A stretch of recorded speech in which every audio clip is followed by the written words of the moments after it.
Hi, friends. Welcome to the Do Life podcast. I'm your host, Life Coach Layla, and today we're going to be talking about something that I feel is the key to embracing transformation and growth, and that is change. And I know so many people think that the word change is a bad word. I blame their complacency. Oh, let me not come at your life so quick in the episode. Let's talk about some quick. Let me give you a quick story about change. If you've ever been fired or let go of or decided to leave and quit a job because you were just unhappy or unfulfilled or just drained or whatever the reasoning was, and lo and behold, your next position in life ends up being the most amazing thing. You find a new job, a new career, you're happy, you feel like you have purpose. And none of those things would have happened if you wouldn't have embraced change. And I just want to talk about why embracing change can be so beneficial to your life and um, really integral in helping you let go of fear in general. So many people are afraid of change, not because of the positive outcomes, but all of the what ifs. And unfortunately, the what ifs later down the road turn into should haves. And knowing how to differentiate between the two and when it's okay to be afraid and when it's not is something we'll get into a little deeper. So throughout this episode, we're going to talk about how to embrace change, how change is inevitable, how it's not so scary, why it seems so daunting in the first place, and how we can actually embrace it. So let's dive in. So first, let's talk about how change is an inevitable part of life. It's the only guaranteed thing besides death. So yeah, it's kind of an important thing, but it's a natural part of life, whether it's a career shift, a life change, a death, a birth, a new relationship, a new friendship, even shifts in personal goals and plans and the weather, the ecosystem, everything changes. We change. Your hair changes, your nails change, your body changes, your psychology changes. Everything on the planet, in the universe that you could possibly think of is constantly changing. So why do we resist it? Why do so many of us resist it so much? Like I mentioned earlier, it tends to trigger a fear of failure, a fear of rejection, a fear of newness. I often refer back to like caveman days and why our monkey brains are still wired to protect us from the fears that we had back when we were uncivilized. And a fear of change is a direct relation to that. When you lived in a cave and you had a tribe, you had a system, you had a routine, you had people that you depended on, you had a whole structure system set up, and anything that deviated from that was actually dangerous. So being afraid of change is a deep-seated, deep-rooted psychological brain synapse. So our fear of change goes way back. It's the fear of the unknown. And how are we going to handle it? How is life going to be? What is life going to be like afterwards? Like there's so many questions and what ifs. And sometimes it's easier to just maintain the status quo than to jump into something new and embrace that. But without change, there is no growth. I've had many conversations about how many friends of mine are just complacent. They're happy with living in their mom and dad's attic and not doing anything with their life or going anywhere because that's safe. To embrace change is to be unsafe, essentially. And that is so hard for so many people for so many reasons that make sense. And I don't know who said this originally, but I love this quote that is, on the other side of fear is success. And that's not 100% always accurate, but I love that quote and I reference it often. I reference that quote so often because it's relevant so much. Because there's been so many things that I've been absolutely terrified to do. Sitting here talking to you about this topic or any of the topics is terrifying. To be on camera is terrifying. To say things that maybe someone proves there's new science and you're wrong and you're lying and you're spread false information. Like, everybody's so mean. And to put myself out there is to be vulnerable, and it's something that entices fear. And on the other side of fear is success. So I push myself to do things on a regular basis that I'm absolutely terrified to do because I'm more motivated by the success than the fear. So when we think about overcoming fear of change, what's the motivation? What's the motivation to change, and what's the motivation not to change? Is the motivation not to change because you're afraid of the what ifs? Because the what ifs don't necessarily have to be negative. Sometimes the what ifs could be amazing. I like growth. Growth is a big motivator for me. Growth is a big factor in why I embrace change the way I do. I don't want to say so effortlessly, but more so than most people. I not only embrace change, but I look forward to it. I cannot stand, I don't want to say I can't stand structure and routine, but boy, does that almost resonate. uh, it's not that I can't stand structure and routine. I just can't. I don't want to be mundane. I just think that there's so much in this world to enjoy and experience, and I want to embrace all of it. And I feel like being in the same place too long, in the same surroundings, with the same people, I feel stagnant. And when you think about it, have you ever experienced growth without change?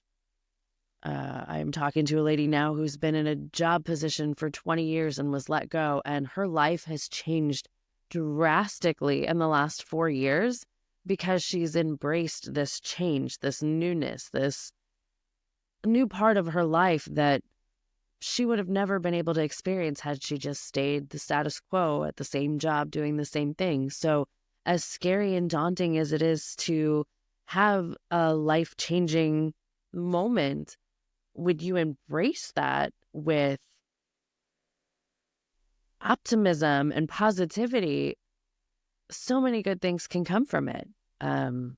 You just have to let go of that fear and use the positive possibilities as motivation. When you think of the most significant moments in your life, they probably came through some sort of change, some dramatic, drastic event.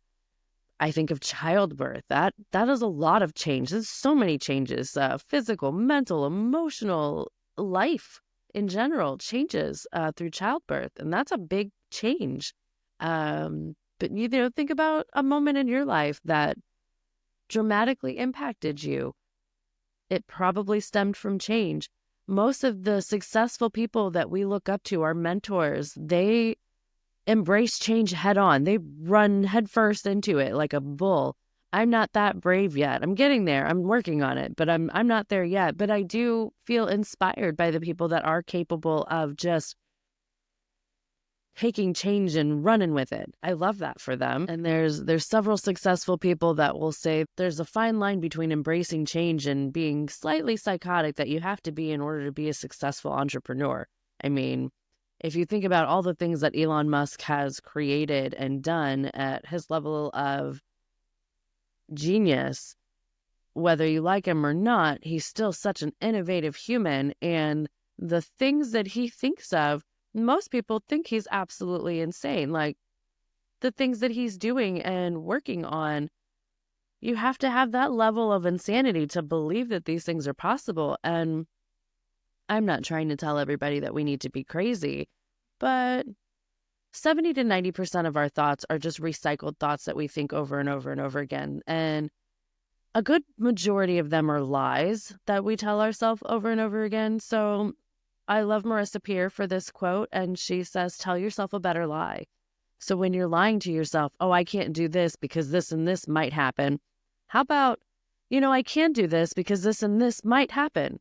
And it doesn't have to be a good or bad outcome. It could be amazing. So yeah, tell yourself a better lie. Tell yourself a positive lie and see what happens, see what changes. So it's almost impossible to talk about embracing change without mentioning fear. And I know I brought this up earlier, but it is so hard to embrace change and overcome that fear unless we feel the fear, feel the feeling, figure out where it's coming from. Is it a fear of the unknown? Is it a fear of failure? Is it a fear of being alone? Is it a fear of making the biggest mistake ever? And then let's weigh those things against what could happen. What is the opposite of that fear? Um, my favorite phrase as a coach when I'm having conversations with people that are just being super negative and, oh, I can't do this, and this is going to happen, is what if the opposite were true? What if instead of saying, oh, I can't break up with him because I'm never going to find anybody that's going to love me like he loved me, and I'm going to be alone and sad for the rest of my life. What if the opposite were true? What if the moment you leave him, you find the love of your life, you find a man or a woman or whoever who's going to treat you better than you knew was even possible, and you live happily ever after? Again, all of these are made up scenarios in our brain, and none of them are real. If we're going to lie to ourselves, tell yourself a better lie. Don't tell yourself that you're going to be sad and alone and miserable and that the dude who abuses you is the best that you can do. Don't do that to yourself. There's a million men out there that would be so lucky to have you in their presence that you don't need to subject yourself to this low-life scum that doesn't deserve to be in the same zip code as you. I know I'm rambling a little bit, but I want to bring home the point that fear is natural. It's okay to feel fear. Fear is just our brain's way of trying to protect us. It sees change as a potential threat, and because of that, it reacts with caution. And when we break down the root cause of what we're actually afraid of, it is more often the fear of what if as opposed to what will. So when you break down your fear of all the what ifs and would've, could've, should've, whatever, what is it that you're actually afraid of, and what is actually true?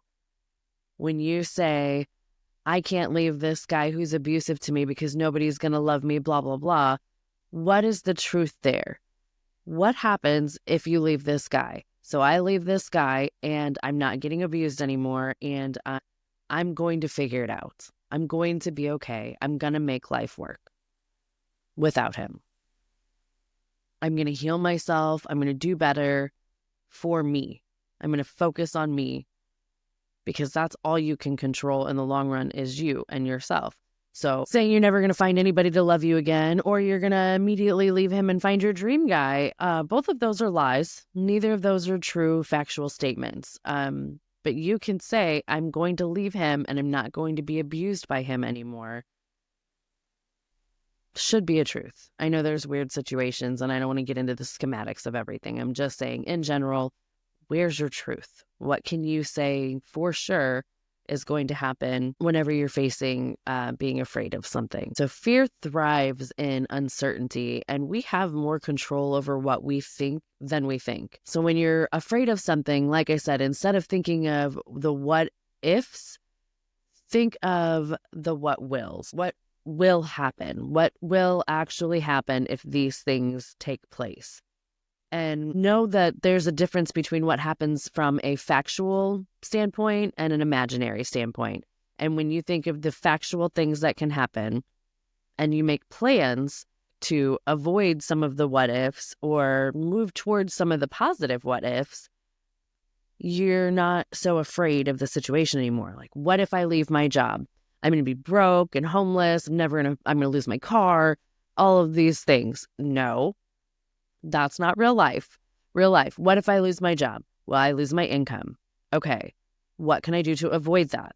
I can find another job before I leave this job. Okay. How do we do that? And then you make a plan. And then you have this new job lined up. So leaving your old job isn't scary anymore because those weird what ifs aren't there anymore. And I'm not saying you should do that with relationships. I've definitely been guilty of that in the past. It's not a fun thing to do. So don't find a new relationship before you end your old relationship. That's different. We're not going to get into that today, but don't do that. Yeah. So Anyway, what I'm saying is, instead of seeing fear as a threat, try reframing fear as excitement or opportunity. When you feel nervousness, can you pinpoint, can you reframe that nervousness as excitement for a new opportunity, and not I'm nervous of the what ifs or what's about to happen. Like, oh, I'm so excited for what's about to happen. Like, reframe your brain. When I started my own business, the fear of failure was real. The fear of being vulnerable and putting myself out there was very real.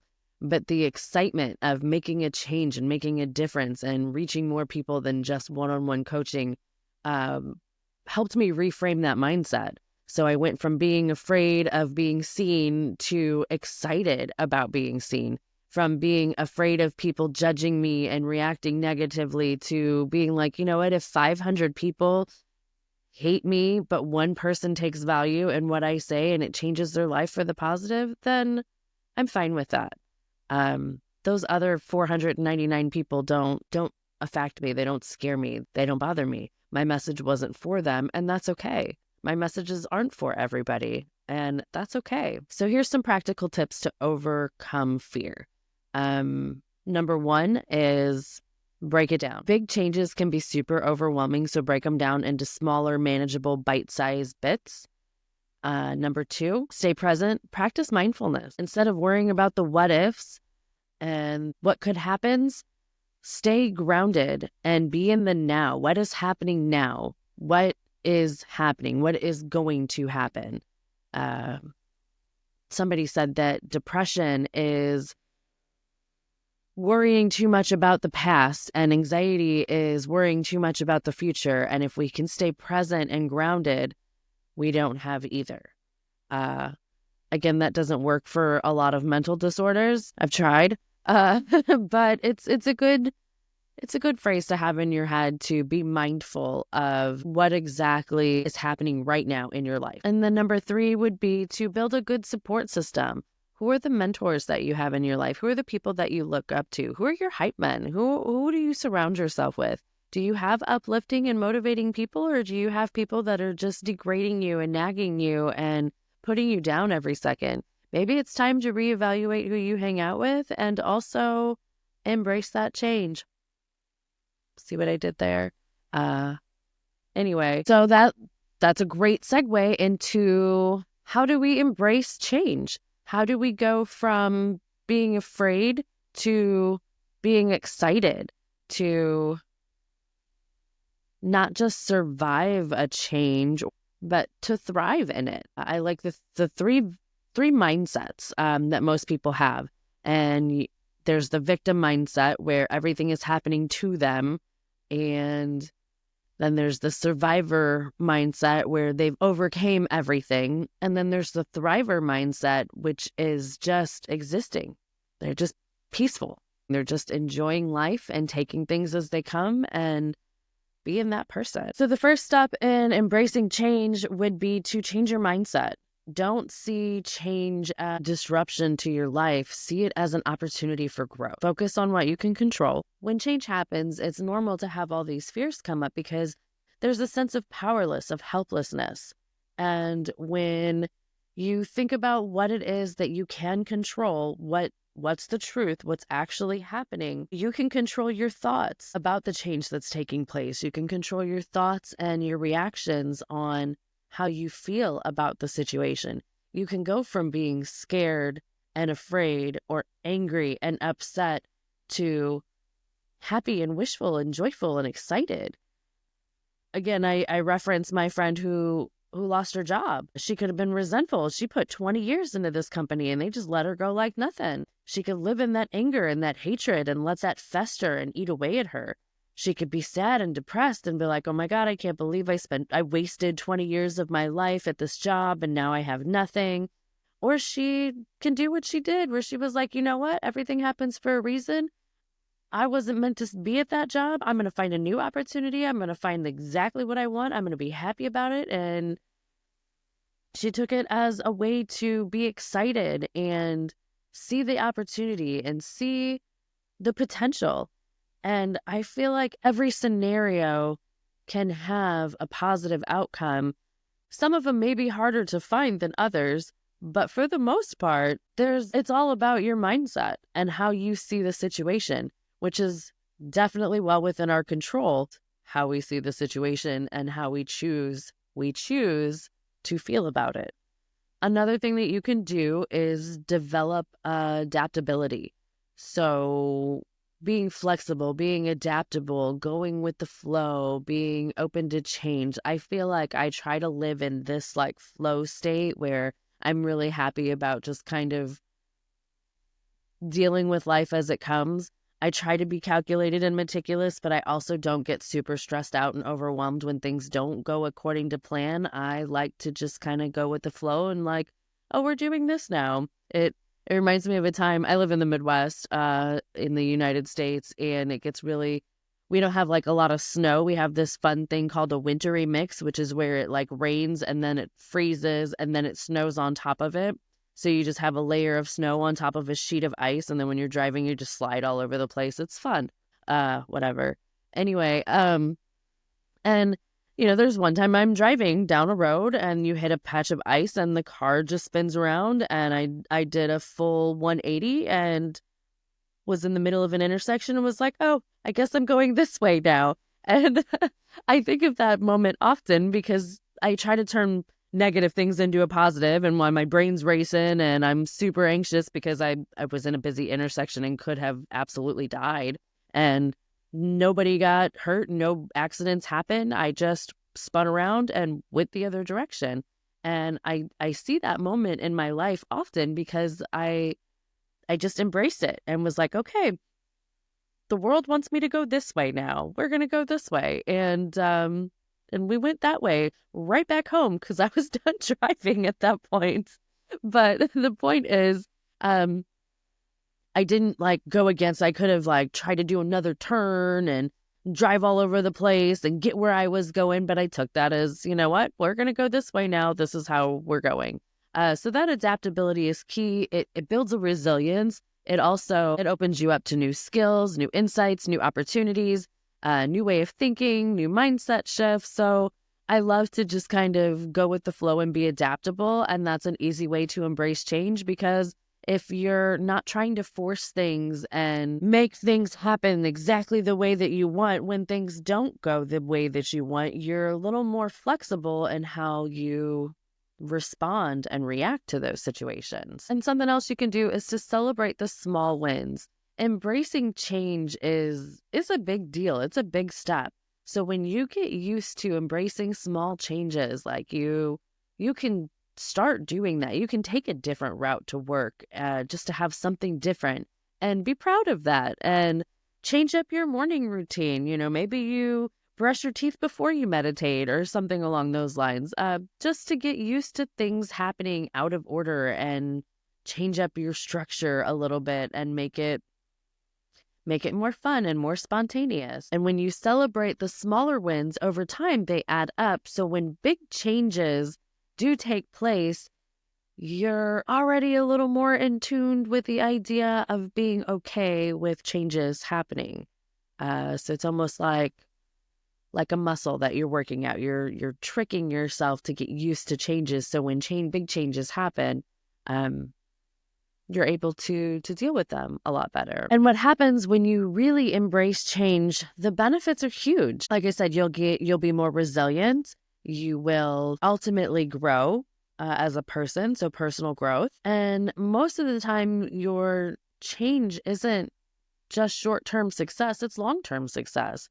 If you think about getting fired from a job that you hated and then finding a job you love, that trickles into every area of your life. And that's long-term effects. That's long-term happiness. And when you think of those things, you think of the personal growth. The change opens new doors and new pathways, and it opens new doors to new experiences and perspectives. And the personal growth is immeasurable. You develop new skills, new ways of thinking, things that you didn't even think were possible. And your ability to navigate through change builds resilience. Every time you embrace a change or face a change and come back out on the other side, you're more resilient, you're stronger, you're more capable of adapting to change on a regular basis or more frequent basis. And that resilience will help you bounce back from setbacks, because, change isn't always a positive thing. I don't want to sit here and be like, oh, you can make everything positive. I mean, you really can, but sometimes that's a stretch, and it's not necessarily a good thing. So there will be times when change is not a great thing. And when you build up your level of resilience, you'll be able to bounce back quicker and faster and stronger after the changes that can be seen as a setback, that are not so pleasant to encounter. I've had so many conversations with so many people recently, and there's a lot of changes going on. I've talked to a couple people, they've been together for like 10 years, and they're opening up their relationship to other people, and they're not real sure what that looks like or what that entails, and they're working out the logistics of it. But they love each other unconditionally, and the idea of being a man, a woman together forever indefinitely is evolving for them. They have these expectations of what a relationship looks like and should look like, and it's based on other people's expectations and societal norms. And so they're at a point in their relationship where they feel like an evolution needs to take place. There's a discomfort, there's unhappiness, there's something missing. And so instead of being like, hey, I'm going to leave you because I want to go screw other people or whatever the situation is, I'm not saying that's not the conversation that took place specifically, but sometimes that is a conversation that takes place in some words than others. But saying, I love you and I want to remain with you and I want to see what we can endure together, it's a different kind of change, and it's almost inspiring because I see so many people that can't have those conversations with their spouse and their partner. And again, having an open relationship isn't for everybody, and I'm not saying that you should go out and try this. I'm just saying that they've come to a place in their relationship where they're like, okay, something needs to change. We don't know what. We don't want to lose each other. We want to be with each other, but we're not happy with the way things are. So they've embraced the idea of opening up the relationship with other people, whether it's separate or together or whatever they decide, is their decision. I'm not in their bedroom. I don't know what their conversations look like or anything else for that matter. So I thought that was inspiring that they were actually so sure of their love for each other that they're willing to subject it to these kinds of conversations and thought processes that most people would think are taboo. Me personally, my relationship is undergoing some sort of evolutionary change. My kids have moved out. I've got new careers. There's a lot of things going on in my life, and I don't know that our relationship as it is currently is going to remain the same. So I don't know exactly what those changes look like or what they entail, but change is inevitable and I'm not afraid of them. My partner is not so open to the change. He's very afraid of change, very complacent. He likes his routine and his structure and his ability to almost predict the future. And I am the opposite. And it's only a matter of time till things get too complacent and I'm bored. I don't want to say I'm bored. Like, I'm not bored with him. He's an amazing human and he's my best friend. I can't imagine a time on this planet where he's not my best friend. And this evolution's going to be weird. But embracing change is so important for so many people. My daughter moved across the country from, the Midwest to Seattle to embrace change, to do something new, do something different with their life. And that was a big scary for her. And watching her do that is so amazing and so inspiring. And you think of a lot of kids when they leave the house and they go to college, like that's a big change. And if you don't have loving, supporting parents, that could be scary, or it could be exciting, and stems on how you look at it. But yeah, I want to hear your story. I want to hear how change has affected you and how you overcame it. What happened? What was your thought process? Did you change your mindset? Did you think positively? How were you able to embrace this change? And yeah, feel free to leave me a story or follow me on socials. Like, comment, subscribe, do all the things. Let's recap real quick. So try to remember that change is inevitable, and it's also the key to transformation and growth. Embrace it, overcome your fears, shift your mindset, and watch yourself transform. I've got some amazing episodes coming up, and I can't wait to share them with you. I hope you found some value in this. Please keep embracing change to unlock the new transformational you. So yeah, I guess now it's time for us to go do life differently. Goodbye.